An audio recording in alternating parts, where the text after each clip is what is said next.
একটি কল আসে আমার কাছে বম্বে থেকে। বৌদি, আমাকে একটা কেক করে দেবে পাইনাপেল ফ্লেভারের, আমার বাবার বার্থডে, তার জন্য, আর তুমিই গিয়ে দিয়ে আসবে। তো ভালো কথা, আমি তো ভীষণ খুশি।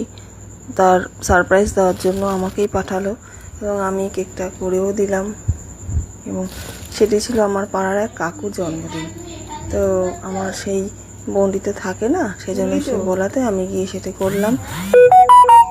করাতে কাকুও খুব খুশি, কাকিমাও খুব খুশি। প্রথমে তো ওরা বুঝতেই পারেনি, তারপরে যাই হোক অনেক দিন পর দেখা, তারপর আমি যাই হোক বলাতে খুব খুশি হয়েছেন ওনারা যে তার মেয়ে আমাকে এই অর্ডারটা দিয়ে করিয়েছেন, মনে রেখেছেন। ভীষণ আনন্দ তাদের চোখে মুখে ভেসে উঠেছে। কেকটাও দেখে খুব খুশি হয়েছে তারা। তারপর এমনকি এত খুশি ছিলেন তারা, আমাকে জন্মদিনের পায়েসও পর্যন্ত খাওয়ালেন। এতে আমিও ভীষণ খুশি। তাদের আনন্দ আমি চোখে মুখে, এত আনন্দ দেখে আমার নিজেরই খুব ভালো লেগেছে যে যাই হোক মানুষকে একটু আনন্দ তো দিতে পেরেছি। তো তাদের তো কেকটি খুব পছন্দ হয়েছিল।